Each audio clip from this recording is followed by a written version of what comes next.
বুলেটের আঘাতে যায় কত শত প্রাণ, তবুও রাজপথ তারা ছাড়ে না। গুলি করে আমাদের বন্ধ করা যাবে না, কথা বলেন ঠিক না বেঠিক?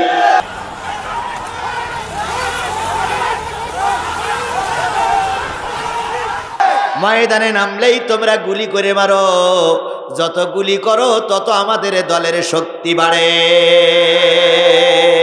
দিকে দিকে আজ শুধু হয় না রাজপথে রক্তের বন্যা, দিকে দিকে আজ শুধু হয় না রাজপথে রক্তের বন্যা, তবুও সত্যের কথা মোরা বলবই, জিহাদের ধ্বনি মোরা তুলবই।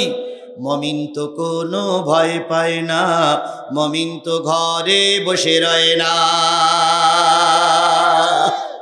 আবারও বলি, দিকে দিকে আজ শুধু হয় না রাজপথে রক্তের বন্যা, তবুও সত্যের কথা মোরা বলবই, জিহাদের ধ্বনি মোরা তুলবই। মমিন তো কোনো ভয় পায় না, মমিন তো ঘরে বসে রয় না। বুলেটের আঘাতে যায় কত শত প্রাণ, তবুও রাজপথ তারা ছাড়ে না। গুলি করে আমাদের বন্ধ করা যাবে না, কথা বলেন ঠিক না বেঠিক? ময়দানে নামলেই তোমরা গুলি করে মারো, যত গুলি করো তত আমাদের দলের শক্তি বাড়ে। কয়ডারে গুলি করে মারবা? 50 লক্ষ মানুষ রাস্তায় নামলো, পঞ্চগড়ে একজনের গুলি করে মেরে 50 লক্ষ মানুষ ঘরে ফিরানো যাবে না।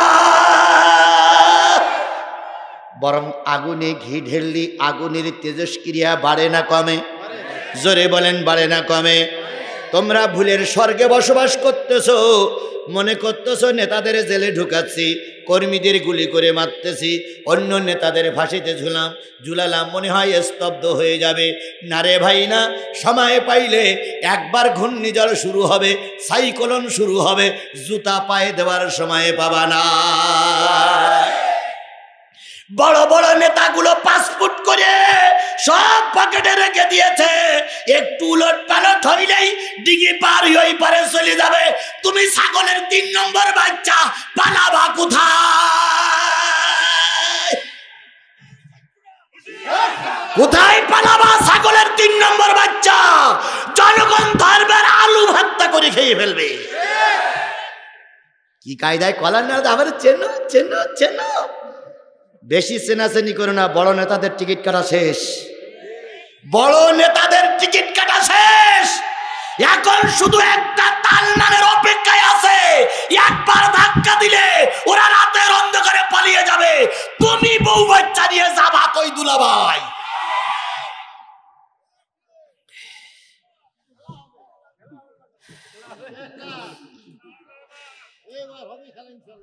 খারাপ লাগতেছে?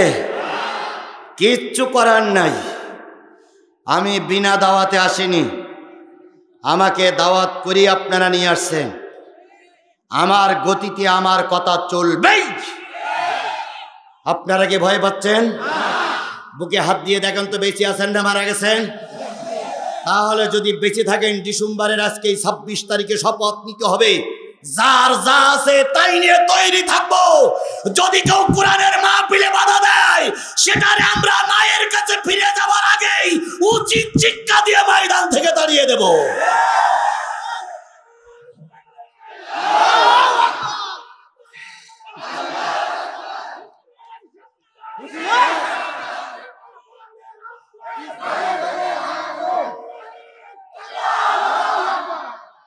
আল্লাহ বোঝার তৌফিক দিক। ভয় পাওয়ার কোনো দরকার নেই, কিচ্ছু হবে না, কিচ্ছু হবে না। আমরা বাংলাদেশের নাগরিক, আমরা বগুড়া জেলার মুসলমান, আমরা বগুড়া জেলার মুসলমান। কথা বলেন ঠিক না ঠিক? তোমাদের যদি গোপালগঞ্জে কথা বলার অধিকার থাকে, তোমাদের যদি ফরিদপুরে কথা বলার অধিকার থাকে, আমরা গোপাল কি বলে বগুড়ার মুসলমান, আমাদেরও কথা বলার অধিকার আছে। কি কায়দায় কয়? সাবধান। আমরা তো সাবধানই থাকি, আমরা সাবধানই আছি। কথা বলেন ঠিক না ঠিক? এক মাঘে কিন্তু, এক শীতকালে কিন্তু বছর যায় না, শীতকাল আবারই আসে। দালালি করবা, আল্লাহর করো, রসুলের করো, অন্য কোনো দালালি করিয়ে পিটি গামছা বিধো না। আল্লাহ বোঝার তৌফিক দান করুক। বুলেটের আঘাতে যায় কত শত প্রাণ, তবুও রাজপথ তারা ছাড়ে না। কথা বলেন ঠিক নেবে ঠিক? বুলেটের আঘাতে যায় কত শত প্রাণ, তবুও রাজপথ তারা ছাড়ে না। জালিমের হুঙ্কারে কাঁপে না তো মন, সাহস তো এতটুকু টলে না। আহাত পায়ে তবু এগুয়ে চলে, মুমিন তো পিছু পা হয় না। দিকে দিকে আজ শুধু হয় না রাজপথে রক্তের বন্যা, তবুও সত্যের কথা মোরা বলবই, জিহাদের ধ্বনি মোরা তুলবই। মুমিন তো কোনো ভয় পায় না, মুমিন তো ঘরে বসে রয় না। আল্লাহ আমাদের সেই মুমিন হিসেবে কবুল করুক, সকলে বলুন আমিন। তাহলে সকলের কাছে দাবি, আমাকে ফেলাই রেখে আপনারা চলে যাবেন? চলে যাবেন? চলে যাবেন? কয়দিনের মাহফিল? একদিনের। আজকে হওয়ার পরে আগামীকাল আর হবে না। কথা বলেন ঠিক নেবে ঠিক? হয়তো ঘন্টা কানার চলবে, তাও নাও চলতে পারে। এরপর হয়তো আমরা চলে যাব। 1 ঘন্টার সময় পেশাব বন্ধ করে রাখা, 1 ঘন্টার সময় কোরআনের মাহফিলে থাকা কোনো ব্যাপার নয়। একটু চেষ্টা করলেই থাকা যাবে। কথা বলেন ঠিক নেবে ঠিক? আল্লাহ আমাদের সবাইকে কবুল করুক, সকলে বলুন আমিন। কোন সূরা থেকে তেলাওয়াত করেছি? সূরা আহজাব। আহজাব একটা যুদ্ধের নাম। কিসের নাম? সূরাটার নাম হলো সূরা আহজাব। 21 নম্বর পারার 33 নম্বর সূরা। কত নম্বর পারা? কত নম্বর সূরা? 33 নম্বর সূরা। নাম কি? আহজাব একটা যুদ্ধের নাম। এই যুদ্ধে আল্লাহর নবী নিজেই সেনাপতি ছিলেন। আরো জোরে বলেন সুবহানাল্লাহ। তাহলে নবী যদি যুদ্ধের ময়দানে সেনাপতি থেকে যুদ্ধ করতে পারে, তুমি আর আমি ময়দানে থাকবো, সমস্যা কিসের? ময়দানে থাকতেই হবে। আধারে ভয় পেও না, আধারে ভয় পেও না, আলো আছে আড়ালে। আধারে ভয় পেও না, আলো আছে আড়ালে। কালো সব দূরে যাবে, তুমি উঠে দাঁড়ালে। আধারে ভয় পেও না, আধারে ভয় পেও না, আলো আছে আড়ালে। জালিমেরা পালিয়ে যাবে, তুমি রাস্তায় দাঁড়ালে। জালিমেরা পালিয়ে যাবে, তুমি রাস্তায় দাঁড়ালে। তাহলে আহজাবের যুদ্ধের সেনাপতি ছিলেন আল্লাহর নবী। কথা বলেন ঠিক নেবে ঠিক? বলুন তো, মুসলমানদের সঙ্গে কাফেরদের সঙ্গে সর্বপ্রথম যে যুদ্ধটা হলো, এই যুদ্ধটার নাম কি? বদর। বদরের যুদ্ধে মুসলমানদের সংখ্যা কত? 313। কাফেররা কত? 1000 কাফেরের মোকাবেলা করে 313 জন মুসলমান যদি বিজয়ের পতাকা ছিনিয়ে আনতে পারে, বগুড়ার মুসলমানরা ভয় পাচ্ছ কেন? যার যা আছে তাই নিয়ে ময়দানে নামো। কাফেরের বাচ্চা, জালেমের বাচ্চারা টিকতে পারবে না। আজ হোক কাল হোক বিজয় আসবেই ইনশাল্লাহ। আজ হোক কাল হোক কি আসবে? তাহলে বদরের যুদ্ধে মুসলমানদের জয় হয়ে গেল। কথা বলেন ঠিক নেবে ঠিক? 2 নম্বর, মুসলমানদের আর কাফেরদের সঙ্গে যে যুদ্ধটা হয়েছিল, সেই যুদ্ধটার নাম কি? অহুদ। অহুদে মুসলমানদের সংখ্যা ছিল কত? 1000। কাফেরদের সংখ্যা কত? এই 3000 আর 1000। একদিকে স্বয়ং রাসূল সেনানায়ক, আর একদিকে আবু সুফিয়ান সেনানায়ক। কারণ বদরের যুদ্ধে কাট্টা কাট্টা মাল বিদায় হয়ে গেছে। আবু জেহেল এক মাল ছিল, গেছে বিদায়। ওলীদ ইবনে মুগিরা আর এক মাল ছিল, ওটাও গেছে। উতবা সাহেবা আর এক জবরদস্ত মাল ছিল, এটাও গেছে। এখন আছে আবু সুফিয়ান। একদিকে আবু সুফিয়ান 3000 বাহিনীর মোকাবেলা করতেছে, 3000 বাহিনীর সেনানায়ক। আর একদিকে মুসলমানদের কতগুলো সেনানায়ক? 1000 বাহিনীর সেনানায়ক হয়ে 2 গ্রুপ যুদ্ধ করবে। হঠাৎ করে এক মৌলবী, এক টুপিওয়ালা, এক বুক জোড়া দাড়িওয়ালা, এক মাথায় পাগড়িওয়ালা মৌলবী 300 লোক নিয়ে যুদ্ধের ময়দানে যাওয়ার আগেই কেটে পড়ল। নাম কি? আরো জোরে, আব্দুল্লাহ বিন উবাই ইবনে সুলুল কত লোক নিয়ে কেটে পড়ল? 300 লোক নিয়ে কেটে পড়ল। কি বলে কেটে পড়ল? এখন ইসলামের পথে যেও না, নেতারা কোপাইয়ে কোপাইয়ে মারবে। এবার বগুড়ার মুসলমানেরা, ধুনটের মুসলমানেরা বুকে হাত দিয়ে বলুন তো, সেই জাত এখনো আছে না নাই? আরো জোরে বলেন। ওদের মাথায় টুপিও আছে, ওদের মাথায় পাগড়িও আছে, ওদের বুক জোড়া দাড়িও আছে, ওরা বিরাট আলেম বলে দাবি করে, কিন্তু দিন কায়েমের পথে ওরাই বাধা হয়ে দাঁড়ায়। আজকে এই মুনাফিকরা যদি না থাকতো, আল্লামা সাইদি জেলে থাকতো না। আজকে এই মুনাফিকরা যদি না থাকতো, আজারি বিদেশে বসে বসে কাঁদতো না। আজকের এই মুনাফিকরা যদি না থাকতো, মামুনুল হক, আমির হামজা জেলে থাকতো না। এই মুনাফিকদের কারণে আজকে আমরা চরম ভাবে মারি খাচ্ছি। কাফেরের চাইতে মুনাফিক খারাপ, কথা বলেন ঠিক না বেঠিক? কাফেরের চাইতে মুনাফিক বেশি খারাপ, কথা বলেন ঠিক না বেঠিক? এ মুনাফিকদের ময়দানে পাওয়া যায় না, শুধু ফতোয়া ফারাজিতি পাওয়া যায়। এ কাফের, ও মুনাফিক, ও বেঈমান, ওর পিছনে নামাজ হয় না, ইজ্জাত তাজ্জাত, ও জঙ্গি, ও তালেবান, ও আল কায়দা, এই ফতোয়া দেওয়ার জন্য ব্যস্ত।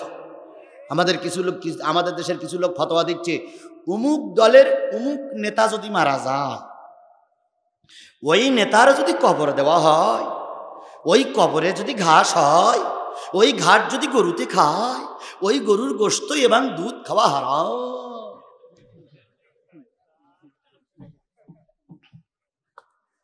এ জাতীয় মুনাফিক আমার দেশে ঘরে ঘরে আছে, পাড়ায় পাড়ায় আছে। একটা বারের জন্য ওকে ময়দানে দেখা যায় না, ও শুধু ফতোয়া দিয়েই যায়, ফতোয়া দিয়েই যায়। ফতোয়া দেন, আমার দুঃখ নাই, কিন্তু একটা জিনিস মনে রাখতে হবে, তোমার ফতোয়া তখনই চলবে যখন এই দেশটা ইসলামী রাষ্ট্র হয়ে যাবে।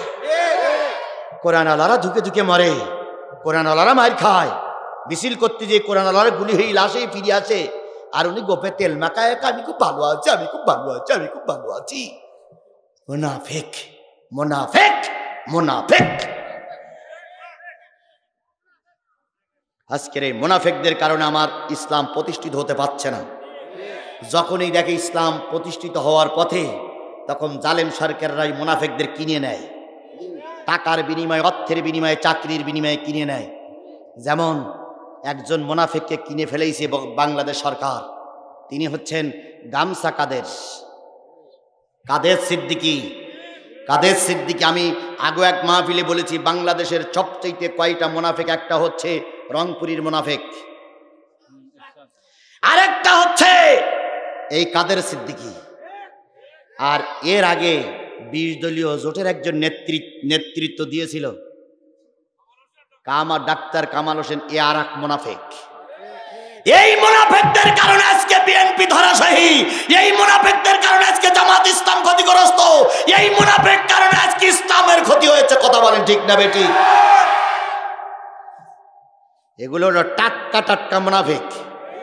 আর ওই সঙ্গে কিছু হুজুররাও মিল দিয়েছে, কথা বলেন ঠিক না বেঠিক? দেখবেন ওনারা ওয়াজ করতে করতে গাল দিয়ে ফেনা বের করে ফেলবে, ওদের ওয়াজে কোনো বাধা নেই।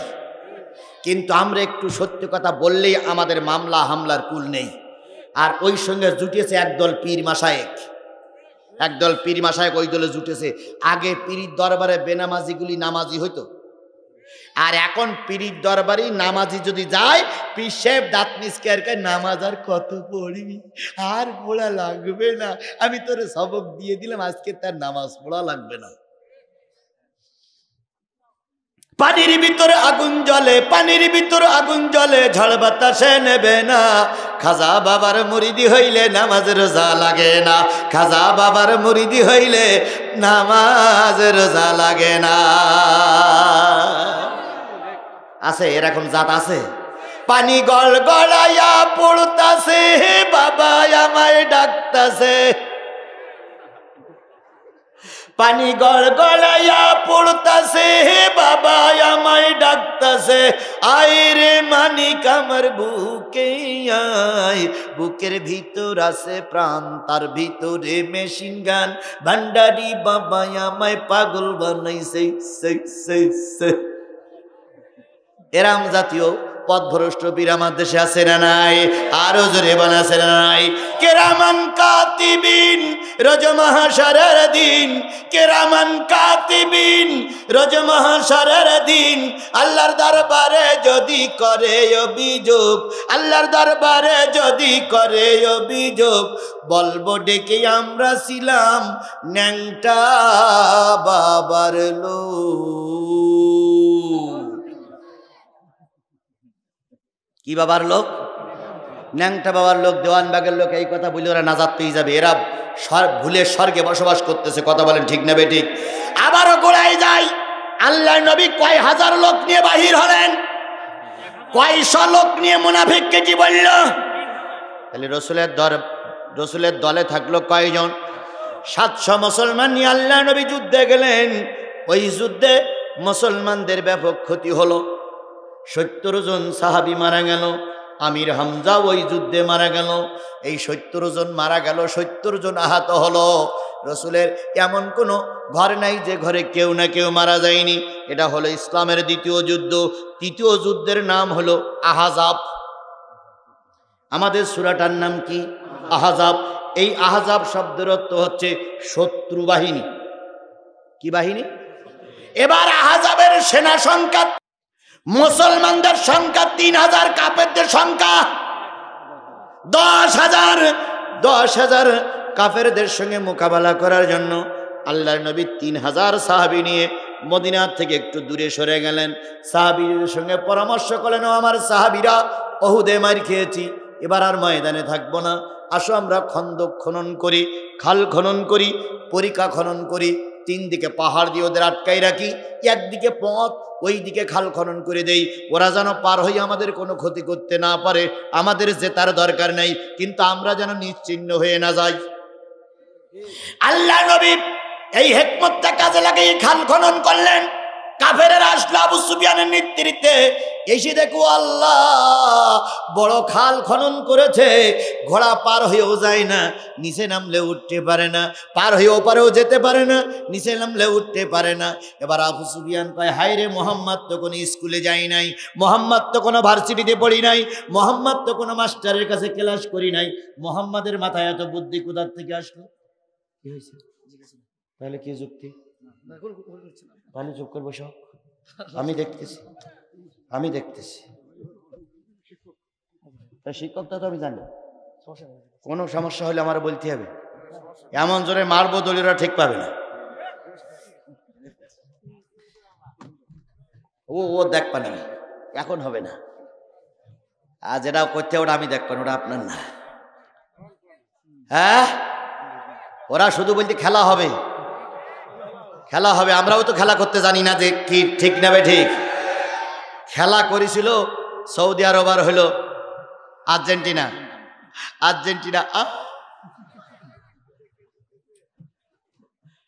এখন কি কায়দায় কয়, পদ্মা সেতু হইয়েই গেল, তারপরে খেলা হবে। আমরাও তৈরি হচ্ছে ইনশাআল্লাহ, ইনশাআল্লাহ, ইনশাআল্লাহ। ডিস্টার্ব দিয়েন না, আমি আল্লাহর বান্দাদের কিছু কথা শোনাতে চাই। অনেক দিন পরে সুযোগ পেয়েছি, আর সুযোগ হতেও পারে, নাও হতে পারে। যারা চলে যাবে বুঝতে হবে এরাই ইসলামের দুশ্মন। আমি আমার বাবার কথা একবারও বলিনি, আমি কোনো দলের কথা একবারও বলিনি। শেখ হাসিনা 100 বছর ক্ষমতায় থাক, আমরা নামাতেও এখানে আসিনি। কথা বলেন ঠিক না বে ঠিক? শেখ হাসিনা 10 বার হলো দলের প্রধান, ওনারাই করে গণতন্ত্রের মানুষ কন্যা ওনারা। তাহলে গণতন্ত্রের যদি মানুষ কন্যা হয়, একজন নেত্রী 10 বার কি করে সভাপতি থাকে? কোথায় গণতন্ত্র?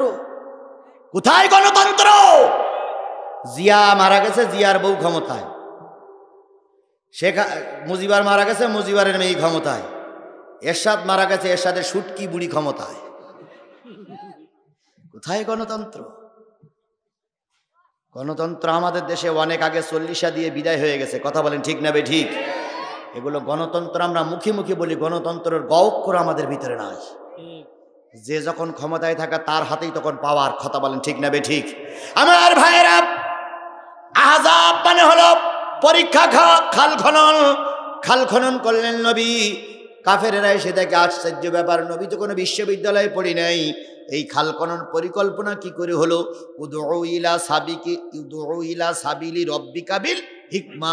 হিকমত মানে হলে বিজ্ঞান, বিজ্ঞান মাথায় কাজে লাগাও, ও আলাদা হেকমত কাজে লাগাও, কাজ হবে। হেকমত কাজে লাগালেন, 1 মাস ধরে কিল ঘুষি চললো, ইট পাটকেল মারামারি চললো, এদিকে ওরা, এদিকে এরা, এদিকে মুসলমান, ওদিকে কাফের। খালের 2 পারে ইট পাটকেল মারামারি করে আর শুধু রোকারোকি করে। এসে দেখ নবীজি কয় পার হইয়ে দেখ। ওরা কয় এসে দেখ, আর এরা কি বলে পার হইয়ে দেখ। 2 পক্ষে রোকারাকি করলে 28 না 29 দিন হয়ে গেছে, জেতার কোনো লক্ষণ কারোর পক্ষ নাই। কারণ এরা খালের এই পারে দাঁড়িয়ে তীর ধনুক নিয়ে দাঁড়ায় আছে, আর ওরা ওই পারে ঘোড়ার পিঠে শুধু বলে আসবো। মোহাম্মদ সাল্লাল্লাহু আলাইহি ওয়াসাল্লাম লোক বলে আয়, এরম পাওয়ার আছে আয়। রোকারকি করার পরে 29 দিন যখন হয়ে যায়, আল্লাহ নবী তখন বললেন, ও আমার সাহাবীরা, 29 দিন, এতদিন তো যুদ্ধের ময়দানে থাকার কথা না, তাহলে নিশ্চয়ই কোনো আমলের ত্রুটি হচ্ছে। তা না হলে যুদ্ধে আল্লাহ পাক কেন বিজয় দেয় না? লোক সংখ্যার আধিক্য দেখে যুদ্ধে বিজয় হয় না, বিজয় হয় কার রহমতে? তুমিও লোক সংখ্যা থেকে আধিক্য থেকে বিজয় অর্জন করতে পারবে না। পুলিশ র্যাব বিজিবি আছে বলে আনন্দ করো না, যারাই তোমার পক্ষে আছে তারাই একদিন হয়তো ফুটুস করে তাড়াইয়া দেবে।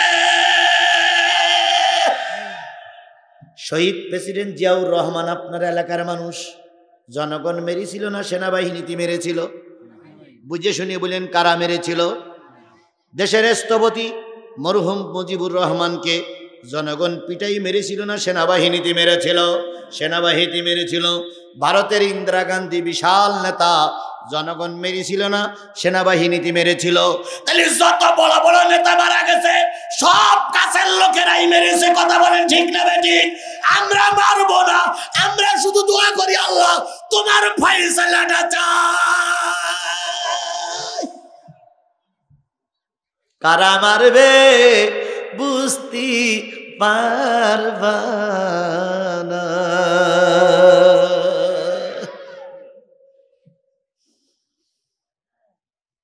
কতদিন যুদ্ধ হয়ে গেল?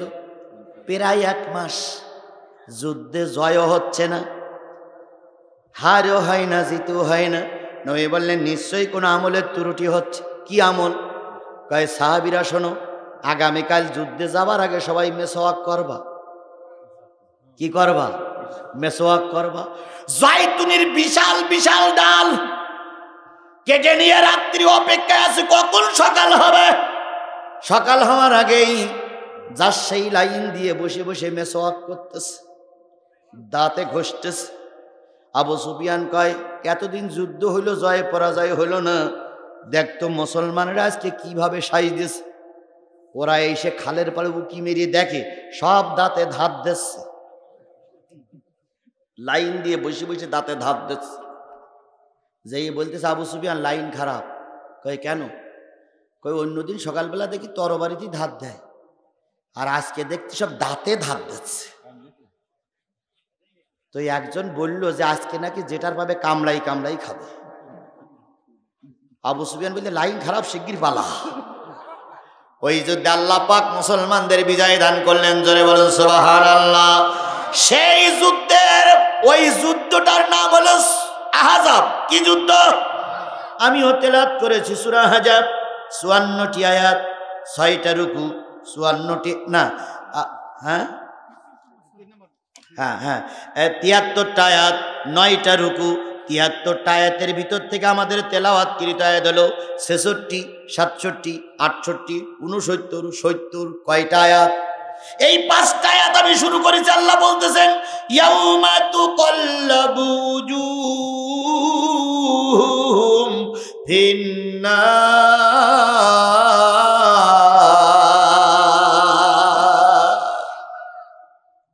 সেদিনের কথা মনে করো, যেদিন একদল মানুষের চেহারা আর অন্তর আগুন দিয়ে পোড়াই দেওয়া হবে। চেহারা আর অন্তর কি দিয়ে পোড়ানো হবে? কোন দিন?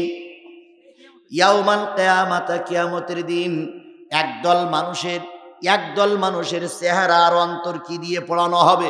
আগুন দিয়ে পোড়ানো হবে। ইয়াকুলুনা ইয়া লাইতানা আতানা আল্লাহ ওয়া আতানার রাসূলা, সেদিন তাদের চেহারা আর অন্তর আগুন দিয়ে পোড়াই দেওয়া হবে। সেদিন তারা বলবে, হায় আফসোস, যদি আমরা আল্লাহর আনুগত্য করতাম, রাসূলের নেতৃত্ব মেনে চলতাম, আমাদের এ দশা হতো না। তাহলে বোঝা গেল আল্লাহ এবং রাসূলকে যারা মেনে চলবে না, তাদের চেহারা আর অন্তর কি দিয়ে পোড়াই দেওয়া হবে? জোরে বলেন, কি দিয়ে পোড়াই দেওয়া হবে? আমাদের দেশের অনেক লোকে এখন বলতেছে, রাগ তোর আল্লাহ, রাগ তোর রসুল। এরম কথা বলা লোক বগুড়ায় আছে না নাই? আরো জোরে বলেন, আছে না নাই? তাই যদি না থাকবা, বগুড়া সাত মাথায় গান চলে, বগুড়া সাত মাথায় কেন কোরআনের মাহফিল চলে না? তাই যদি না থাকবা, তোমরা মিছিল করো এক স্লোগান দিয়ে, নারায়ে তাকবীরের স্লোগান দিয়ে, আমরা ময়দানে নামতে পারি না কেন?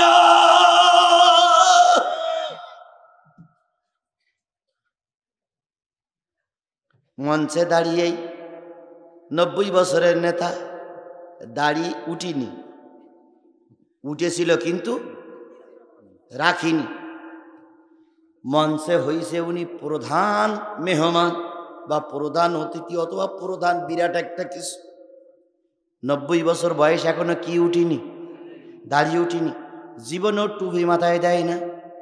আজকের মাহফিলের অতিথি হওয়ার কারণে টুপি একখান মাথায় দেছে, তবে সোজা করিয়ে নয়। টুপি একখান মাথায় দিস, মঞ্চে এসে বড় চেয়ারে বসে গেছে। কমিটির লোক ঘোষণা করলো, অমুক অতিথি এবার কথা বলবে। উনি দাঁড়াই বলতেছে, বিসমিল্লাহির রহমানির রহিম, সালাম আলাইকুম। বিসমিল্লাহ সহি করে পড়তে পারে না, সালাম শুদ্ধ করে দিতে পারে না। এরকম নেতাদেরকেও আমাদের অতিথি বানানো লাগে। যদি না বানাও, মাহফিল হবে না।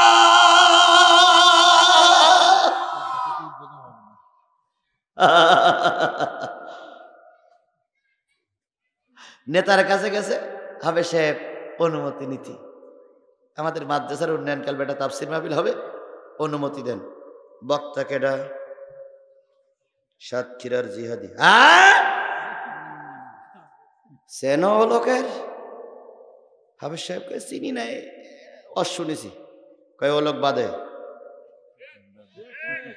ওই লোকটা বাদে ওয়াজ করা, অন্য কোনো লোক নিয়ে এসে এই লোকের দিয়ে ওয়াজ করাই না।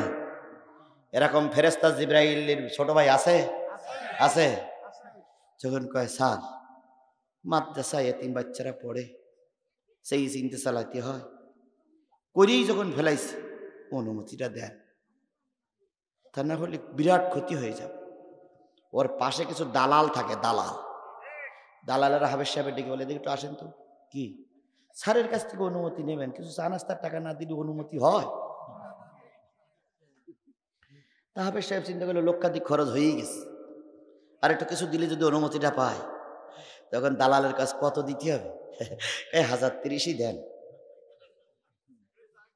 কি খাবে? চা নাস্তা করবে। তাহলে 30,000 টাকা চাঁদা দিয়ে অনুমতি নিয়ে কোরআনের মাহফিল করতে হয়। কথা বলেন ঠিক না বে ঠিক? কি খাবে? চা নাস্তা খাবে। তাহলে চা নাস্তা খাতে যদি 30,000 টাকা সকালবেলা লাগে, তাহলে দুপুরবেলার গোশ ভাত যখন খাবে তখন ওর ক লাখ লাগবে? এ জাতের জাত কি আমাদের দেশে আছে? খাও। তুমি আজকে কোরআনের মাহফিল থেকে ঘুষ খাচ্ছ, টাকা নিয়ে ঘরে যাও, হয় বোর ক্যান্সার হবে, নাই মেয়ে রাতের অন্ধকারে কারোর সঙ্গে ভেগে যাবে, নাই ছেলে মদ খেয়ে থানায় যাবে, আর তোমার ওই রাস্তায় বসে ভিখারির মতন কাঁদতে হবে। তুমি মাদ্রাসার থেকে ঘুষ খেয়েছো, কোরআনের মাহফিল থেকে ঘুষ খেয়েছো, তোমারে আল্লাহ একদিনের জন্য শান্তিতে রাখবে না। এরকম আমার সামনে হাজারো প্রমাণ আছে। কথা বলেন ঠিক না বেঠিক? এই জন্য যারা আল্লাহ এবং রাসূলকে মানবে না তাদের চেহারার অন্তর কি দিয়ে পড়ানো হবে? জোরে বলেন কি দিয়ে পড়ানো হবে? সেদিন তারা বলবে, আল্লাহ যদি তোমাকে মানতাম, তোমার রাসূলকে মানতাম, এই অবস্থা আমাদের হতো না।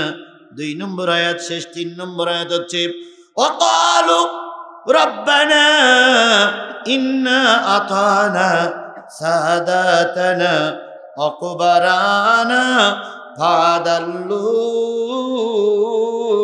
সাবিলা।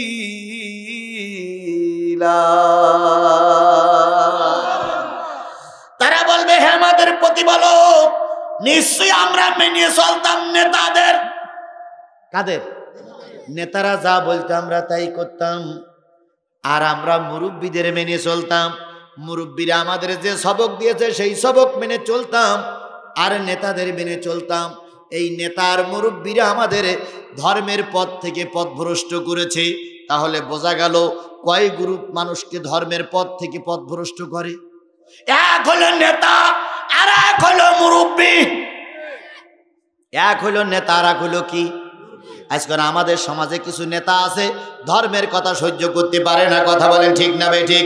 আর একদল মুরব্বী আছে, ওরা বলে যেখানে যাস কোরআনের মাহফিলে যাস না। এ মুরব্বী আমাদের দেশে আছে না নাই? কিসের মুরব্বী? যেই মুরব্বী কোরআন হাদিসের বিপক্ষে চলে, ও মুরব্বী না, ও পীর না, ও হলো শয়তানের চামচা।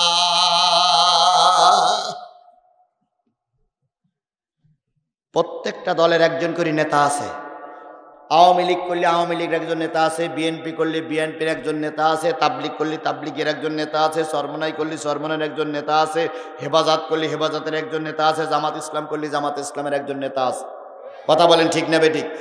যেই নেতার অনুকরণ করলে মানুষ বেনামাজি হয়, ওই নেতাও জাহান্নামী, তুমিও জাহান্নামী। বোঝার লক্ষণ কি? আজকের এই মাহফিলে আমরা কয় হাজার লোক হতে পারি? কয় হাজার? কেউ বলতেছে 10,000, পিছনতে একজন বলেছে 8,000। দরকার নেই, ধরে নিলাম 5,000 পুরুষ লোক। কয় হাজার? 5,000 পুরুষ লোক। আমরা কি শুনতেছি? কোরআন শুনতেছি। আগামীকাল এখানে একটা সমাবেশ হবে, যে কোনো একটা পার্টির সমাবেশ হবে, আওয়ামী লীগের হোক আর বিএনপির হোক, জাতীয় পার্টির হোক, জামাত ইসলামের হোক, সমাবেশ হবে। হঠাৎ করে মসজিদ, এখান থেকে কত দূর? মসজিদ কত দূর? এই মসজিদে আজান হলো। আজান শোনার পরে যদি মাইক বন্ধ হয় আর নেতা এবং কর্মী যদি সব মসজিদে গিয়ে নামাজ পড়ে, তাহলে বুঝতে হবে ওই দলটা জান্নাতি দল। কি দল? আর পরের দিন আরেকটা দল সমাবেশ করতে আসলো। আসার পরে একই সময় আজান হলো। শতকরা 5 জন বুড়ো অথবা হাই সাহেব নামাজ পড়তে গেল, আর শতকরা 90% সিগারেট টেনে বেড়ালো, রাস্তাঘাটে ঘুরিয়ে বেড়ানো। আল্লাহ রসুলের ভাষায় এই দলটা জাহান্নামী। এই দলের সঙ্গে যারা থাকবা তারাও জাহান্নামী, এই দলে যারা ভোট দেবা তারাও জাহান্নামী, এই দলের কাছ থেকে যারা সাহায্য নেবা ওরাও জাহান্নামী। কারণ কিয়ামতের দিন সর্বপ্রথম যারা জান্নাতে যাবে তারা নামাজি। সর্বপ্রথম যারা জান্নাতে যাবে তারা কি? আর সর্বপ্রথম যারা জাহান্নামে যাবে এরা বেনামাজি। তাহলে বেনামাজি যদি জাহান্নামে যায়, যে দলে বেনামাজি বেশি ওই দলে থাকা যাবে না। কথা ক্লিয়ার? কথা ক্লিয়ার? এর চাইতে ভালো ভাষা আমার কাছে আর নেই। যেই দলে বেনামাজি বেশি ওই দলে থাকলে কোথায় যেতে হবে? জাহান্নামে। আর যেই দলে নামাজি বেশি ওই দলে থাকলে কোথায় যাওয়া যাবে? তাহলে আমরা জান্নাতে যেতে চাই না জাহান্নামে যেতে চাই? এখানে তাবলিগের ভাইরা আছেন, আওয়ামী লীগের ভাইরা আছেন, চরমনার ভাইরা আছেন, হেফাজতের ভাইরা আছেন, জামাতের ভাইরা আছেন, বিএনপির ঘাটির ভাইরা আছেন। সকলের পায়ে ধরে অনুরোধ করে গেলাম, ভাইরে যে দলে নামাজি বেশি সেই দলে থাকো, পরকালে নাজাত পাওয়া যাবে। আর যে দলে বেনামাজি বেশি ও দলে থেকো না। মান তাসাব্বা বিকৌমিন ফাহুয়া মিনহু। যেই জাতির সঙ্গে যেই জাতির ওঠা বসা ওই জাতির সঙ্গে হয় জান্নাত। না হয় জাহান্নাম। আমরা সবাই মিলেমিশে থাকবো নামাজিদের সাথে, আমরা বেনামাজির সঙ্গে থাকবো না। এবার বলুন তো, যারা সরকারে আছে তারা কি সব খারাপ কাজ করতেছে? ভালো কাজও করতেছে। একটা ভালো কাজ তারা করেছে, আলেম ওলামাদের বিচার করেছে, বিচার করে কিছু আলেমের ফাঁসিতে দিয়েছে, আর কিছু আলেম কোথায় আছে?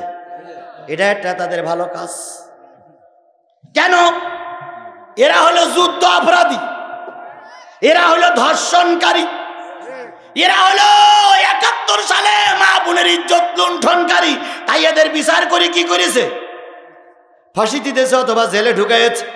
আওয়ামী লীগের ভাইরা যদি থাকেন, আমি আপনার শত্রু না, শুধু পায়েদের অনুরোধ করি, আমার একটা কথা আপনারা শুনে যান। আল্লামা সাঈদী জেলখানায় কতগুলো মানুষের ইজ্জত নষ্ট করেছে। ১ লক্ষ মা বোনের ইজ্জত নষ্ট করার দায়ে আল্লামা সাঈদী আমৃত্যু জেলে। মৃত্যু হবে জেলখানায়, লাশ বাইর হবে জেলখানার থেকে, তার আগে বাইরে আসার কোনো সুযোগ নাই। এর নাম হলো আমৃত্যু। এই লোকটার আমৃত্যু কারাদণ্ড দিলেন আপনারা, দিয়েছেন। তাহলে যদি ওই লোকটাই ১ লক্ষ মা বোনের ইজ্জত নষ্ট করেই থাকে, তাহলে বিচারে আপনারা ফার্স্ট, আপনারা প্রত্যেকে নেকির অধিকারী হয়েছেন, প্রত্যেকের সওয়াবের অধিকারী হয়েছেন। কারণ একজন দুষ্কৃতকারীর কি হয়েছে? সাজা হয়েছে, বিচার হয়েছে, আপনারা জিতে গেছেন। আপনাদেরকে আল্লাহ পাক জান্নাত নসিব করবে। পক্ষান্তরে যদি লোকটা দোষী না হয়, যদি লোকটা অন্যায় করে না থাকে, বিনা কারণে যদি ওরে আমৃত্যু কারাদণ্ড দেন, তাহলে ওর পিছনে যারা সাপোর্ট করেছেন প্রত্যেকটা জাহান্নামী।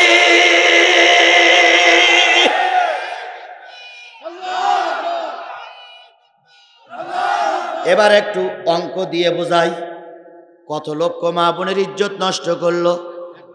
কয় মাসে? ৯ মাসে কয় দিন? ৩ নং ২৭০ দিন। ভাগ করার খাতিরে আরো ৩০ যোগ করে নিলাম, তাহলে আমার ভাগ করতে সুবিধা হবে। তাহলে ৩০০-রে ১ লক্ষ করে ভাগ দেন। ৩৩০০ এক এক রাত্রির ভাগে।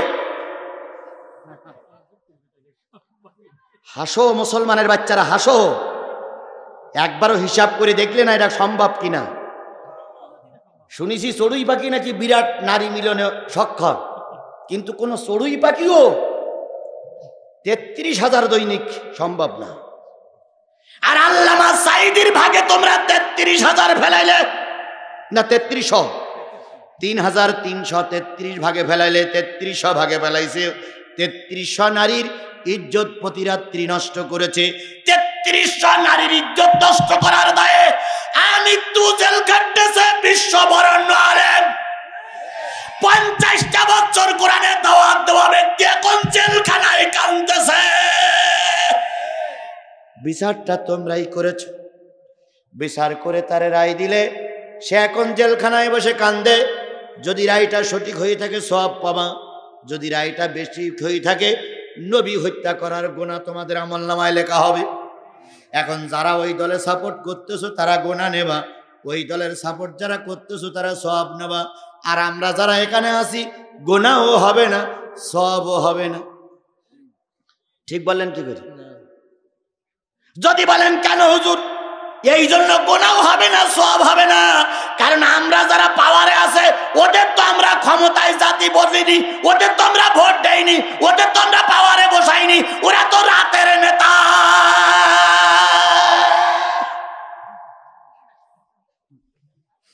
ওরা কোন জায়গার ভোটে নেতা?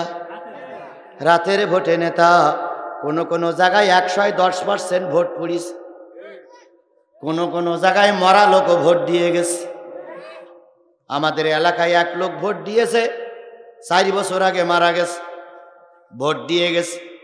চাষি গেছে ভোট দিতে সকালবেলা, নির্বাচন কমিশন বলতে চাষি ভোট দেওয়া হয়ে গেছে। কয় কি করে হয়ে গেল? কয় না হয়ে গেছে। কয় আপনার হয়ে গেছে? আপনার আমাদের চাষারও হয়ে গেছে। তো চাষা ৪ বছর আগে মারা গেছে, কয় রাত্রি ভোট দিয়ে গেছে। তখন চাষি কাঁদতেছে, আল্লাহ 2 ঘন্টা কেন আগে আসিনি আমি? তাহলে অন্তত চাচার সঙ্গে একটু দেখা হইতো রে আল্লাহ। কত বছর জানি দেখি না, 4 বছর আগে মারা গেছে আর আজকে ভোট দিতে আসলো, প্যারোলে মুক্তি পেয়ে। আল্লাহ, একটু আগে আসলে আমি দেখা করতে পারতাম।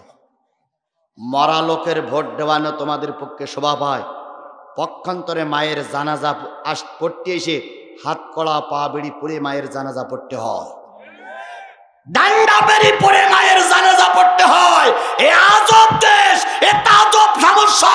আল্লাহর কসম, যারা আমার আজম ভাইয়ের কি বলে হাত কড়া খুলুনি, পার বেড়ি খুলুনি, কিয়ামতের দিন তোমাদের বিরুদ্ধে আমরা আল্লাহর দরবারে নালিশ করব। প্যারোলে মুক্তি, তাহলে মুক্তি যদি পাবে, মুক্তি যদি পাবে তাহলে হাতে কড়া কেন? মুক্তি যদি পাবে পায়ে বেড়ি কেন? এগুলো মানুষের সঙ্গে তামাশা করা হচ্ছে। কথা বলেন ঠিক না বে ঠিক? তবে যেগুলো আপনারা করতেছেন প্রত্যেকটা রেকর্ড হয়ে থাকতেছে। এ রেকর্ড একদিন পৃথিবীর মানুষ বাজাবেই। কথা বলেন ঠিক না বে ঠিক? আল্লাহ বোঝার তৌফিক দিক। ওই একটা লোক উঠলো কেন? ও তো যুবক মানুষ, ওর কি টান টান উত্তেজনা? তারপর পেশা হবে না টান টান উত্তেজনা, ভাব লেগেছ নাকি? আরে কে 1 নম্বর আর 10-15 মিনিট বসে থাকেন ওইভাবে টান টান করি। এতগুলো লোক আগামীকালের এখানে এতগুলো লোক আসবে, আজকের এই মোনাজাত কবুল হবেই। আমার বিশ্বাস আজকের মোনাজাত কবুল হবেই। কেন হবে? আমি আমার হৃদয়ের চোখ দিয়ে দেখতেছি যতগুলো লোক কোরআনের মাহফিলে বসেছেন, শতকরা 10% আলেম ওলামা। এখানে শতকরা 10%, 15% আছে হাজী সাহেব, শতকরা 5% আছে মাদ্রাসা ছাত্র, শতকরা 2-3% আছেন সব দাড়ি পাকা চুল পাকা মানুষ, শতকরা 2-1% আসে তাহাজ্জুদ গুজারি মানুষ। এতগুলো লোক নিয়ে দোয়া করলে মালিক দোয়া ফিরাই দিতে পারে না। এতগুলো আলেম ওলামা নিয়ে দোয়া করলে আল্লাহ দোয়া ফিরাই দিতে পারে না। যার কপাল খারাপ, যে ব্যক্তির কপালে জাহান্নাম অনিবার্য হয়ে গেছে, সেই কেবল কোরআনের মাহফিল থেকে চলে যেতে পারে। আপনারা জানেন, এরা বগুড়ার মানুষ জানে, গোটা দেশের লোক জানে, আমি মঞ্চে উঠলে 2 ঘন্টার বেশি আলোচনা করি না। 2 ঘন্টা পড়তে আমার আর মাত্র 10-12 মিনিট বাকি আছে। টেনশন করেন না, আমি 3 ঘন্টা 4 ঘন্টা আলোচনা করে আপনাদের কষ্ট দেব না। অল্প সময় বসা যাবে না? আল্লাহ কবুল করুক, সকলে বলুন আমিন। আরো জোরে বলেন আমিন। ভাই ভাই ওটার দরকার নেই, চুপচাপ বসে, 10-15 মিনিট হয়ে গেছে ইনশাল্লাহ। ইয়া রব্বানা আতিহিম দিফাইন মিনাল আযাব ওয়ালআনহুম লানান কাবীরা। হে আমার রব, হে আমার প্রতিপালক, যারা আমাদের পথভ্রষ্ট করেছে, ইসলাম থেকে দূরে সরে দিয়েছে, তাদেরকে আমার যে আযাব দেবা তার থেকে বেশি আযাব দাও।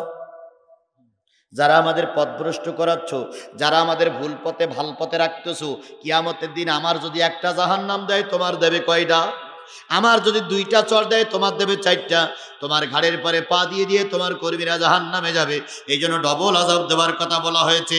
আল্লাহ সবাইকে হেফাজত করুক, সকলে বলুন আমিন। ইয়া আইয়ুহাল্লাযীনা আমানু লা তাকুনু কাল্লাযীনা আযাউ মূসা।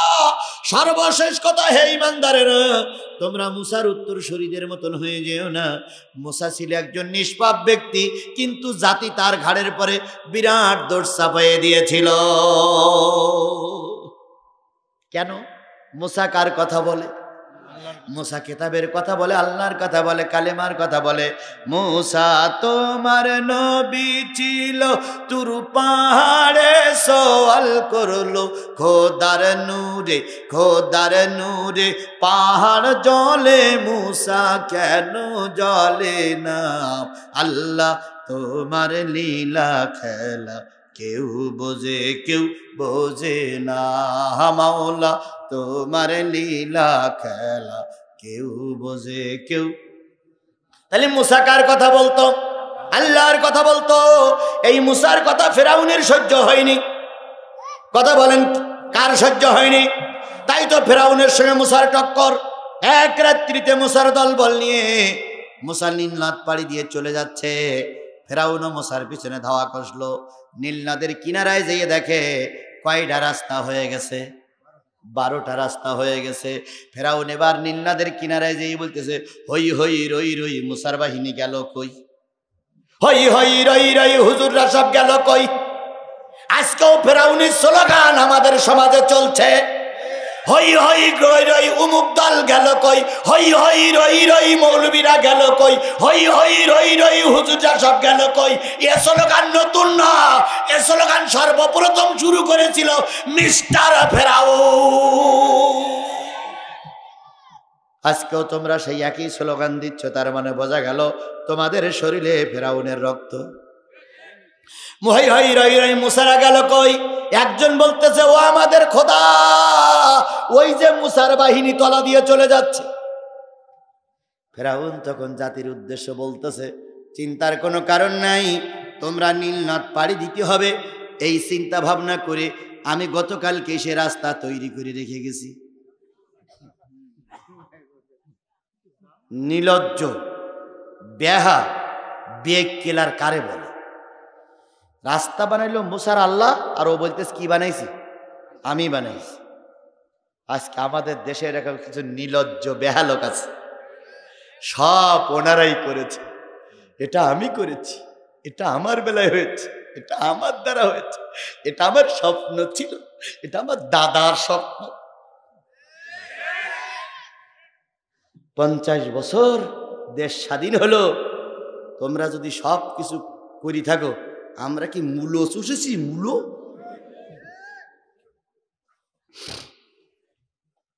ফেরাউনের বক্তব্য পরিহার করো, আমি কথাটা বাদ দাও। আমি কথাটা অহংকারী কথা বলেন, ঠিক না বেঠিক? আমরা কারা? যারা দেশ স্বাধীন করেছে আমরা তাদের স্যালুট জানাই, মুক্তিযোদ্ধাদের আমরা স্যালুট জানাই, কথা বলেন ঠিক না বেঠিক? কিন্তু তোমরা যারা এখন ময়দানে বিরাট বিরাট বকম বকম করে, একটাও মুক্তিযোদ্ধার সময় ছিলে না, আমিও ছিলাম না। কারণ আমার বয়স হলো 72, আমার জন্ম হলো 72, 71 দেশ স্বাধীন হইতে, তাহলে আমি কি করে থাকতো? অথচ আমারও যুদ্ধ অপরাধী বানানোর জন্য কুস কুস কুস কুস কুস কুস করতেই আছে। আমার বাড়ি গেছে গোয়েন্দা বিভাগের লোক, যেই আমার এক চাচার জিজ্ঞেস করতে, চাচা জিহাদির বয়স কত? তো বলতে জিহাদির বয়স 48-49, কয়েক বছর আগের কথা। তখন পুলিশ বলতেছে চাচা 58-60 করা যায় না? তখন চাচা রেগে মেগে বলতেছে কেন? তো বলতেছে না, উপরের নির্দেশ ছিল যুদ্ধ অপরাধী বানানো যেত কিনা। চাচা তখন রেগে মেগে বলছে বেয়াদব, সন্তান জন্ম হইলো আমাদের সামনে, আমরা কোলে পিঠে করে আজান দিয়ে মানুষ করলে মাত্র 58। কই না চাচা রাগ করবেন, আমরা চলে যাচ্ছি। আমাদেরকেও যুদ্ধ অপরাধী বানানোর জন্য অনেক পায়তারা চলছে, কথা বলেন ঠিক না বেঠিক? যদি যুদ্ধ অপরাধী বানাতে নাও পারে, কি বলে প্রজন্মে রাজাকার। আমরা নাকি প্রজন্মে রাজাকার, কারণ আমরা তাকবীর দেই, আমরা কোরআনের কথা বলি, আমরা রাজাকার নই। দাড়িওয়ালা টুপিওয়ালা দেখলেই তোমরা রাজাকার মনে করো, আমরা রাজাকার নই, আমরা বাংলাদেশের একজন বৈধ কোরআনওয়ালা নাগরিক। ফেরাউন বলতেছে রাস্তা আমি বানাইছি। জনগণ কয় তাহলে কি করি? নামিয়া পড়ো, নামিয়া পড়ো, নামিয়ে ইহিবিতু, নেমে যাও, নেমে যাও। আল্লাহ কয় নেমে দেখ। নামল বাহিনী, ওপারে মুসার বাহিনী চলে গেল, ফেরাউন বাহিনী মাঝখানে। আল্লাহ বলল যেমন ছিল তেমন হয়ে যা। এবার রাস্তা ভেঙে গেল, ফেরাউন বাহিনী পানি খাওয়া শুরু করেছে। একটাই মাত্র শব্দ উঠতেছিল, ক্যাপ ক্যাপ ক্যাপ। নেতারা কয় খবর কি? পানি খাচ্ছি, ক্যাপ ক্যাপ। ও ভাই, আপনারা সাপে ব্যাঙ ধরা দেখেছেন? সাপে ব্যাঙ ধরা দেখেছেন? সাপে যখন ব্যাঙ ধরে তখন কিন্তু মাথার দিক ধরে না, পাত দিক ধরে? পাত দিক ধরে, এক কান পা কোনো রকম ধরে।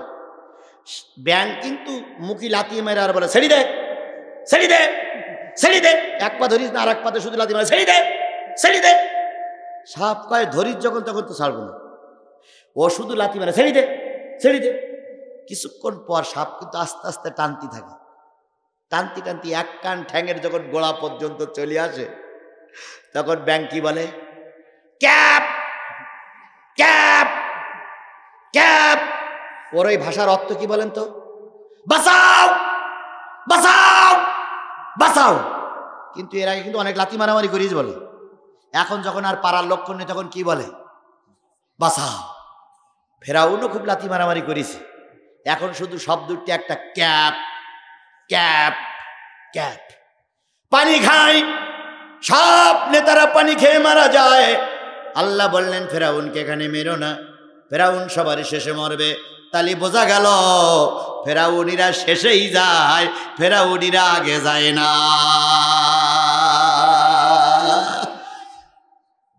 ক্রিকেট যে ভালো খেলে উইকেটটা তার শেষেই যায়, আর যেগুলো ঢোপাস ঢোপাস করে পরে ওরা ক্রিকেটে টিকতে পারে না।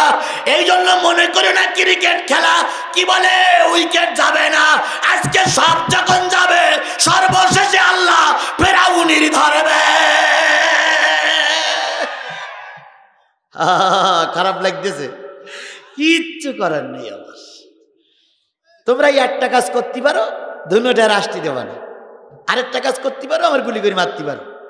দুটোই তোমাদের সুযোগ দিয়ে দিলাম, দুটোই সুযোগ দিয়ে দিলাম। দুটোর বলে বন্ধ করে দাও মাহফিল, আর আমার গুলি করে মারো। তবে একটা জিনিস মনে রেখো, আমার মারার পরে আমার একজন ঘরে স্ত্রী আছে, তাহাজ্জুদ গুজারি স্ত্রী, এখনো তাহাজ্জুদের নামাজে বসে আমাদের জন্য চোখের পানি ফেলায় কাঁদে। আর আমার একজন বৃদ্ধা মা, চলতে ফিরতে কম করে, তবু আমার মা এখনো বেঁচে আছে।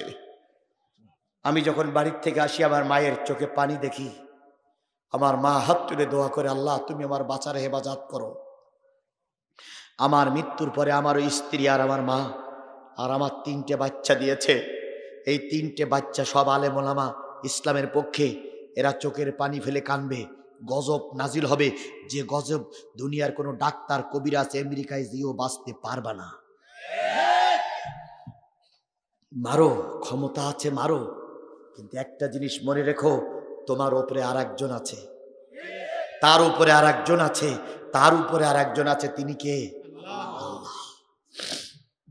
আমার ভাইয়েরা, মুসা পার হয়ে চলে গেলেন, ফেরাউন কুপকাত হয়ে গেল। এবার মুসা আলাইহিস সালামের দরবার শুরু হলো।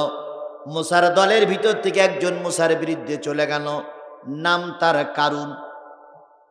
নাম কি? কারুন। কারুন চিন্তা করলো এখন মুসার বিপক্ষের পার্টি হতে হবে, কিন্তু দল করতে গেলে সাধারণত 2টা জিনিস লাগে। কয়টা? একটা হলো দল করতে গেলে লাগে কিছু কর্মী, আর দল করতে গেলে লাগে অর্থ। দুটো জিনিস ছাড়া দল করা যায় না। গামছা কাদের? আবারও বলি গামছা কাদের? তোমার দুটোর কোনোটাই নাই। তুমি মেম্বারে দাঁড়ালেও পাস করতে পারবা না, টাকাও তোমার নাই। আপামনি কি টোপ দিয়েছে আর তুমি ঘুরে গেলে, জাতি তোমার নাম দিয়েছে মোনাফেক মোনাফেক মোনাফেক।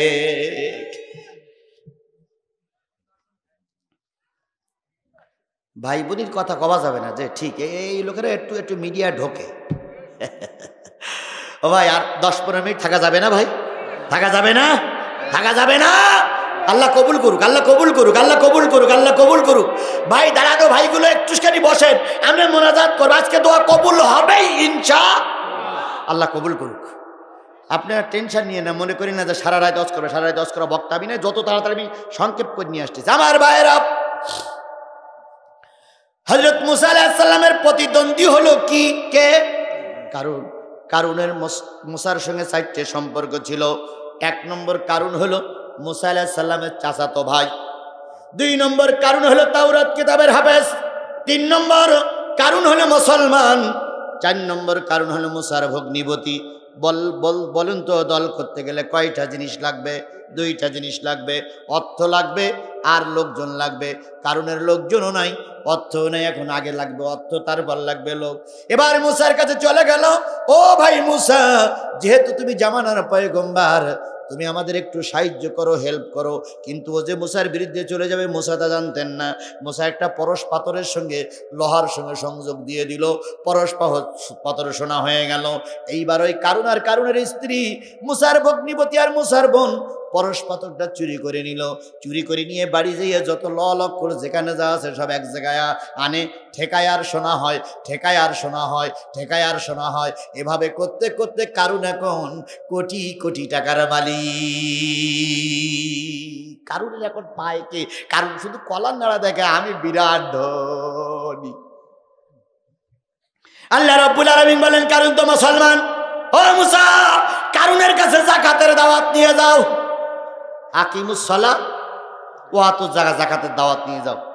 মুসা যেই বলতে, কারণ আমি যে নবী তা কি তুই জানিস? কয় জানি। তুই যে মুসলমান তা তোর বিশ্বাস হয়? কয় বিশ্বাস হয়। কয় তাই যদি হয় আল্লাহ তো তোর অনেক সম্পদ দিয়েছে, যাকাত দে। কি দে? কারণ কয় কত? প্রথম নরম সুরে বলতে কত? কয় যা সম্পদ আছে অর্ধেক। কারণ রেগে মেগে বলতেছে, আয় করলাম আমি, কষ্ট করলাম আমি, আর অর্ধেক দিতে পারবো না। আল্লাহরে বলো কমাই দাও। তো কারণ মুসা যেই বলতে, আল্লাহ একটু কমাই দেন। আল্লাহ কয় 4 ভাগের 1 ভাগ। এবার মনে হতে পারে যেই বলতে 4 ভাগের 1 ভাগ হবে না, 10 ভাগের 1 ভাগ হবে না। শেষ পর্যন্ত শতকরা 2.5%। কারণ কয় এবার একটা হিসাব কিতাব করে দেখি।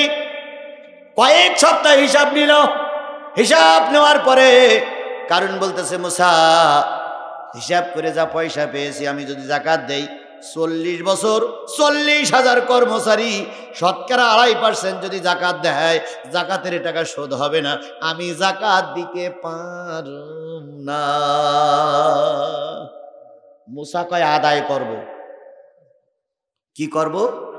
এবার টক্কর শুরু হলো। জামানার পয়গম্বর মুসার বিরুদ্ধে এবার কি করলে মুসারে ঘায়েল করা যায়? কারণ মুসা এখন কারুনের শত্রু, তাই কারুনও টার্গেট দিল এবার মুসার বিরুদ্ধে এমন অপবাদ দিতে হবে মুসা যেন মাথা উঁচু করতে না পারে। মুসা আলাইহিস সালাম তার দলবলের লোকদের বলল, ধুনটের পিরাভাটে একটা সমাবেশ হবে, ধরিয়ে নেন। এ মাঠ না, কিন্তু কথার কথা বলতেছে। ওইখানে যেয়ে যাকাতের পক্ষে আমি ওয়াজ করব, যাতে করে কারুন যাকাত দেয়। এই সংবাদ কারুনের কানে পৌঁছে গেছে। কারুন চিন্তা করলে হুজুরের বিরুদ্ধে তো অপবাদ দিতে হবে, এমন অপবাদ দিতে হবে সাক্ষী থাকবে না, কিন্তু অপবাদ কাজে লাগবে। গ্রামে এক মহিলার কাছে গেছে, তার 5 বছর আগে স্বামী মারা গেছে, শরীর স্বাস্থ্য ভালো। কারুন দিয়ে একটা প্যাকেট নিয়ে, বস্তা নিয়ে বলতেছে, বোন একটা সাক্ষী দিতে পারবা? কি সাক্ষী? এই যে হুজুর আসে না আমাদের গ্রামে, এই হুজুর বলতেছে আমার বিরুদ্ধে যাকাত আদায় করবে। তা তুমি ওই মঞ্চে দিয়ে বলতে পারবা যে হুজুর তোমার সঙ্গে আকাম কুকাম করে পেটে বাচ্চা, ওই বাচ্চার মা বাবা হইল ওই হুজুর? এই কথাটা বলতে পারবা? মহিলা তখন বলতেছে, ভাই বলো কি, আমি তো হুজুরের কোনোদিন চোখে দেখিনি। কয় দেখা লাগবে না, কিছু করা লাগবে না, তোমার সাক্ষী কাজে লাগবে। আজকেও তাই হচ্ছে। আল্লামা সাইদি দর্শন করেছে, একজন সাক্ষী দিয়েছে, আমি রাতের অন্ধকারে বারান্দায় শুয়েছিলাম, হঠাৎ করে দেখি একজন দৌড়চ্ছে অন্ধকার রাত্রিতে। আমি পায়ের শব্দ শুনে মনে করলাম এই বোধহয় সেই হুজুর। ওই সাক্ষীর কারণে আমার হুজুর আমৃত্যু কারাদণ্ড। তুমি একটু যেই বলতে পারবা যে হুজুর আমার সঙ্গে জেনা করেছে? আমি তো কোনোদিন দেখিনি। কয় দেখা লাগবে না, তুমি শুধু বলো পেটে বাচ্চা ওই হুজুর। মহিলা কয় যাব না। কারণ কয় 1 বস্তা টাকা দিয়ে গেলাম, এই টাকাটা নাও, প্রয়োজনে আরো বস্তা বস্তা টাকা দেব, তুমি সাক্ষী দিয়ে শুধু হুজুরকে মেরে দাও, আমি যেন ক্ষমতায় থাকতে পারি। ও কারুনের বংশ এখনো পৃথিবীতে, ওই কারুনের বংশ এখনো পৃথিবীতে। মহিলা একটু সম্মতি দিল, একটু নীরব থাকলো, সাক্ষী হয়তো দেবী। নির্ধারিত দিন চলে আসলো। মুসা আলাইহিস সালাম মঞ্চে দাঁড়িয়ে 2টো জিনিসের বিরুদ্ধে বক্তৃতা করতেছে। একটা হলো যাকাত, আর একটা হলো জেনা। যাকাতের কথা বলে জেনার কথা সেই বলেছে। কারণ ছিল নিচে। কারণ বলতে, হুজুর দাঁড়াও দাঁড়াও দাঁড়াও দাঁড়াও, তুমি তো বড় ওয়াজ নসিহত করতে চাও, আচ্ছা তুমি যদি জেনা করো তাহলে তোমার শাস্তি কি?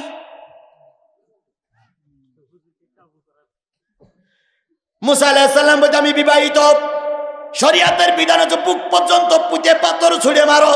এবার কারণ মঞ্চে লাভ বেড়ে উঠে বলতেছে কই সেই মহিলা, কই সেই মহিলা, কই সেই মহিলা, মঞ্চে এসো, তোমার মুখই সব শুনি।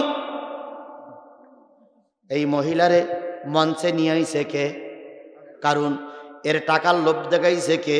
কারণ এর পেটে বাচ্চা নেই তো বাচ্চা বানাইছে এই কারণ এবার যখন মহিলারে ডাকলো, কিছু দালাল তার ধরে মঞ্চের সামনে নিয়ে আসলো। হুজুর, স্যার স্যার স্যার, নেতা, ও প্রধানমন্ত্রী, ও রাষ্ট্রপতি। মহিলার এবার মঞ্চে তুলে বলতেছে তোমার কয় বছর আগে স্বামী মারা গেছে? 5 বছর। তোমার পেটে বাচ্চা আসলো কোথার থেকে? মহিলা কিছু বলতেছে না। কয় মহিলারা লজ্জার কারণে বলবে না এই বাচ্চার বাপ হইল ওই হুজুর। কারণ বলতেছে ওই হুজুর। জাতি এবার বিশ্বাস করলো।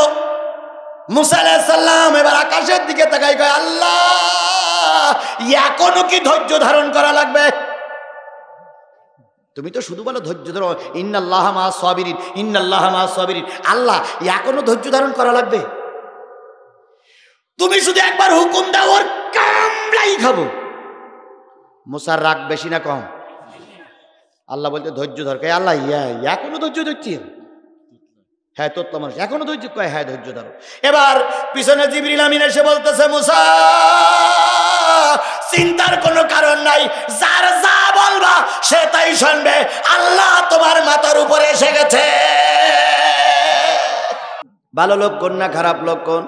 আমাদের দেশে ভালো লক্ষণ। পরিমণি বিয়ের আগে মা হলো, জেলখানায় যাওয়া লাগলো না।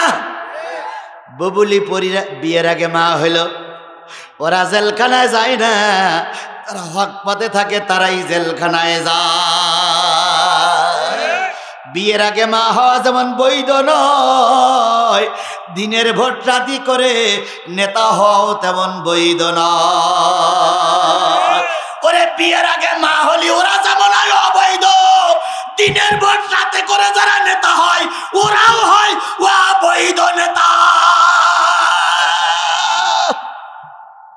আর এই অবৈধ নেতাদের কোনো অধিকার নেই আল্লামা সাঈদীর বিচার করার।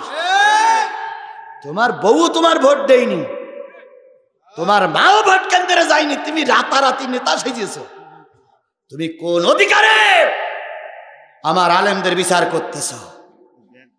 এক কথা না, একদিন ধরা খেতেই হবে। কথা বলেন ঠিক না বেঠিক? আরো জোরে বলেন ঠিক না বেঠিক? চেয়ারম্যানের দরবারে 3 চোরের বিচার। কয় চোর? 3 জন একই চোরের চোর। তো চেয়ারম্যান এলাকার মানুষ, চেয়ারম্যান বলিস তোদের আর কি বিচার করবো, তোরা তো আমার থানার লোক, আমার জেলার লোক, তো এক কাজ কর, ওই বাগবাড়ি বাজারে যা, যেয়ে বাগবাড়ি বাজারের থেকে 3টে ফল কিনে নিয়ে আসবি। ফল খাওয়ার পরে বিচার করব যে তোদের কোন রায় দেব।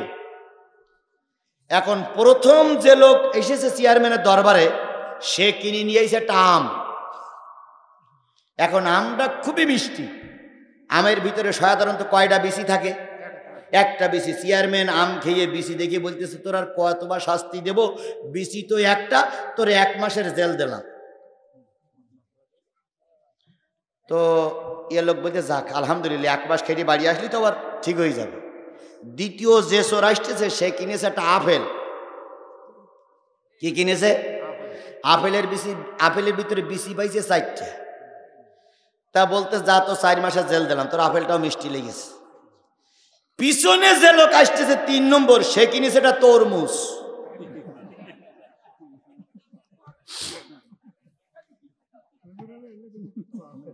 কি কিনেছে? তরমুজ। আগের লোকের আমের কারণে কয় মাস জেল, পরের লোকের আপেলের কারণে কয় মাস জেল, সব বিচি দেখে জেল হয়েছে। এইবার পিছনে আসতেছে কে? তরমুজওয়ালা। এখন এই 2 জন পিছনে বসে বসে চেয়ারে বসে কাঁদতেছে, আল্লাহ পিছনের লোকের কি হবে, ওর উপায়টা কি, ওর কি হবে? তো চেয়ারম্যান পিছন দিক তাকায় বলছে কি রে, আমার এই রায় শুনে তোরা সন্তুষ্ট হইসনি? কয় হইস। কয় তাহলে কাঁদতেছিস কেন? কয় কাঁদতেছি পিছনের লোকের অবস্থা দেখি। তো বলছি কেন? তো বলতে অনেস্টিসে তরমুজ। তো ওই তরমুজ খেয়ে যদি তুমি রায় দাও, তোর তো 1 লক্ষ বছরের আগে মামলা শেষ হবে না। কথা কি বুঝতে পেরেছেন আপনারা? কথাকে বোঝাতে পেরেছি? 2 কোটি টাকা এতিমের মাল আত্মসাতের দায়ে সাবেক প্রধানমন্ত্রীর যদি 2 বছর জেল হয়, 10 বছর যদি জেল হয়, তোমরা কোটি কোটি টাকা মেরে খেয়েছো। জামাত ইসলাম আর বিএনপির রায় তোমরা কার্যকর করেছো। তোমাদের প্রত্যেক নেতার মাথায় আছে তরমুজ। এমন রায় হবে কিয়ামতের আগে জামিনে পেয়ে বোর মুখ আর দেখা লাগবে না। আল্লাহ বোঝার তৌফিক দিক। সকলে বলুন আমিন। আরো জোরে বলেন আমিন। কারুন মহিলারে ডেকে নিয়ে আসছে, মনে আছে তো? বলেছিলাম না আগে চেয়ে পরের ডোজ কঠিন হবে, কারণ আগে একটু হালকা দিলাম কালেকশনের কারণে। এবার তো হবে আসল ডোজ, এবার হবে আসল ডোজ। কিছু লোক মনে করতে ফাটাই ফুটিয়ে ফেলবে না, না রে ভাই, ফাটাই ফুটিয়ে ফেলবে না। আমার তো চলি যেতে হবে। কথা বলেন ঠিক না বে ঠিক? তবে চিন্তার কোনো কারণ নেই, আমার উপরে আমার আল্লাহ আছে।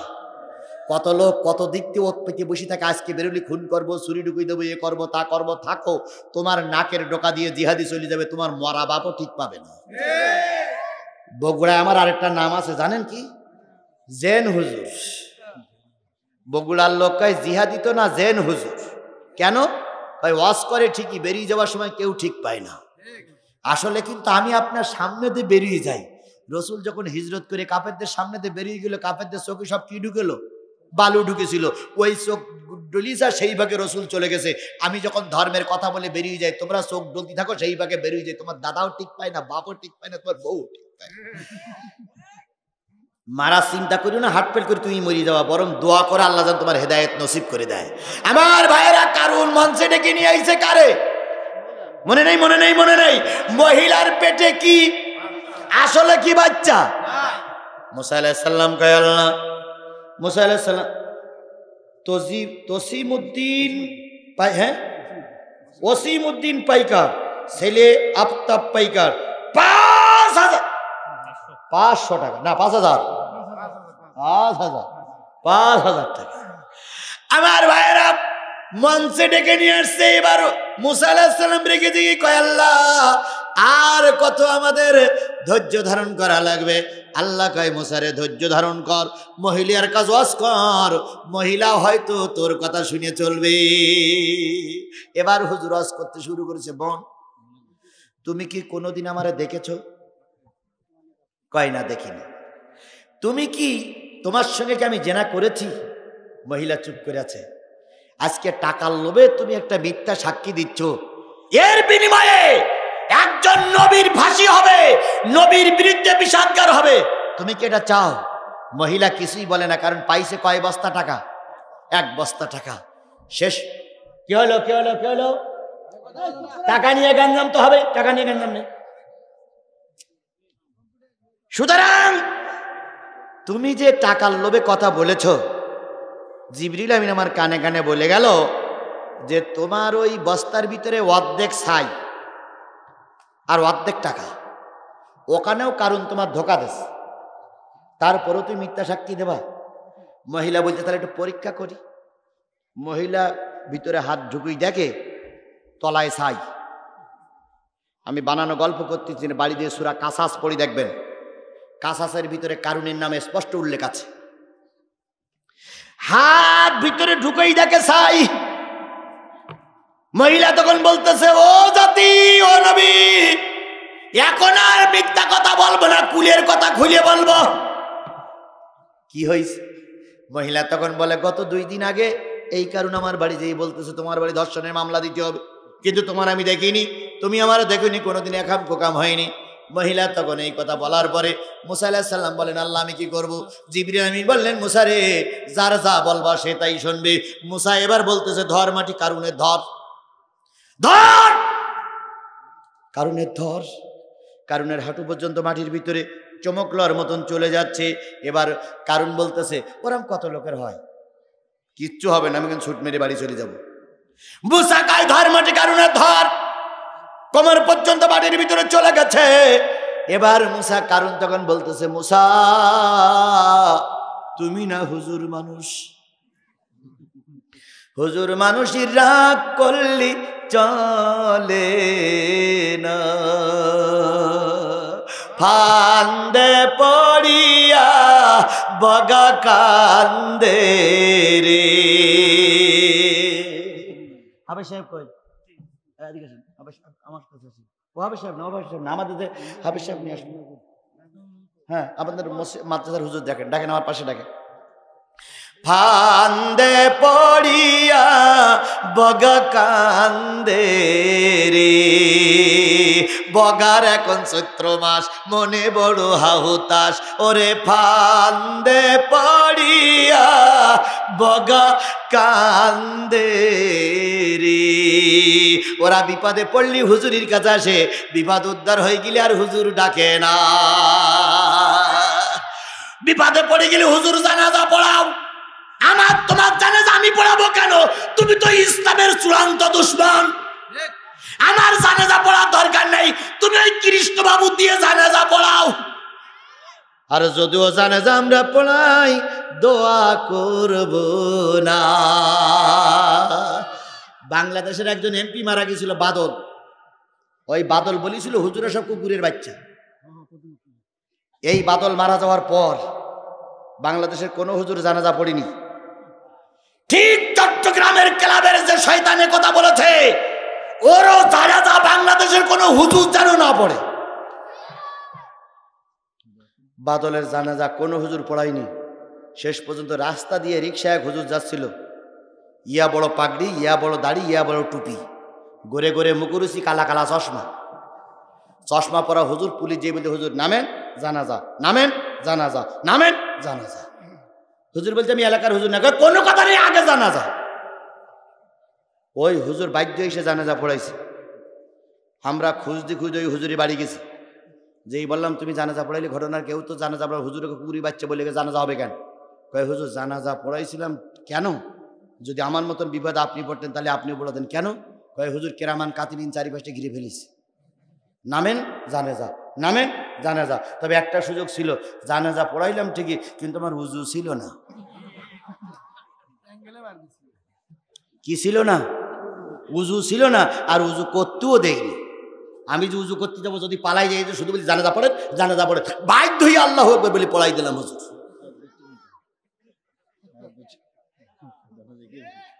আল্লাহ পারে না, পারে না? তোমাদের যদিও জানাজা হয় উজু ছাড়া। এখন আজকে যারা শুনতেছে যে উজু ছাড়া মৌলবীরা জানাজা পড়বে, ওরা আজকে তারা সতর্ক থাকবে না যে হুজুর উজু করে কিনা দেখবো। এবার আসলে বলবে যে হুজুর আগে উজু করে কি দেখ। এখন আমি দোয়া কালাম পড়তিস কি না পড়তিস তুমি জানলি কি করে?